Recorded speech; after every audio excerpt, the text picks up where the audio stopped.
Task Force and the director of the National Institute of Allergy and Infectious Diseases. And he is here to answer your questions, of course, about the coronavirus. Dr. Fauci, welcome. Good to be with you. Thank you very much for your service, sir. I know you're pulling in very long hours. We appreciate it. Let me get right to it. You've been saying that we should wait for the data to decide whether or not to start pulling back on some of these recommendations and maybe allowing people to go back to work. I've been looking at the data. I know you have as well. It seems pretty clear that the numbers are not only increasing, but accelerating in places that had no cases or very few cases last week are now in the thousands. So why raise the idea that a pullback is even close, Dr. Fauci? Well, I think that the president was trying to do, he was making an aspirational projection to give people some hope, but he's listening to us when we say we really got to reevaluate it in real time, and any decision we make has to be based on the data.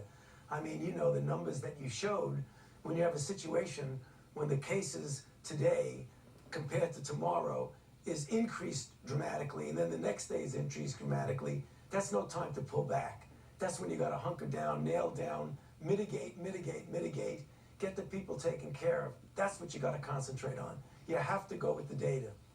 Dr. Fauci, as you mentioned, you said the virus makes the timeline. The notion, though, of people getting back to work in some places, it's sort of based on the idea that there's hotspots in right now in New York City, California. We've seen Washington, New Orleans seems to be in trouble, and some other places seem to be coming up in terms of cases, but that there's places where they haven't seen so much. Are you confident that the places that haven't had a lot of recorded cases, that's just not a question of testing? Is it a question of the virus isn't there? Well, it's probably a combination of both, but I think it's more that they have not yet had that kind of escalation that we've seen in cities like New York. And just a point about those areas that have low levels, like they're about, I think 19 out of 50 states have 200 cases or less in a state. That's the time, if you're going to do anything in those places, you've got to be very aggressive in identification, isolation, contact tracing. When people are infected, get them out of society, put them in a way where they're isolated, and then trace the others. That's all containment. You don't want to get to the point where you have to start mitigating. So what we're talking about is trying to get to the point where we don't allow these issues to come up to the point of needing mitigation. But in order to do that, as I've said and as Dr. Birx have said, you need to get the data and you need to act on the data. Because if it's escalating, there's no way you want to tone down. You want to be able to suppress what's there while it's at a low level. So you want to see more testing, especially in places where they have low numbers of cases, in order to gather data. I mean, are there people gathering that data? Are they doing the contact tracing in states that have less than 200 cases? Well, today the president wrote a letter to the governors talking about sort of a new approach to this kind of county by county not mitigation, but contact tracing, where what you actually do is you do testing there. Now, that's going to be through the public health apparatus, which the CDC has networks that are really for flu surveillance.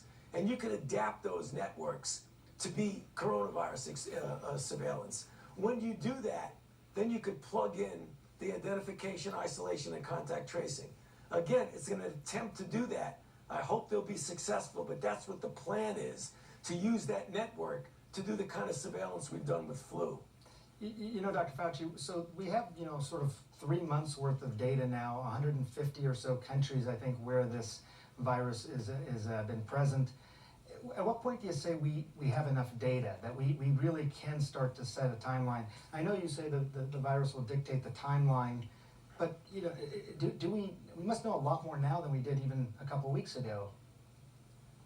Yeah, we do know a lot more now than we did a couple of weeks ago, but the one thing that's still a little bit of a black box, and that's the thing that influences the modeling that we do, is that what is the relative percentage of really asymptomatic infection?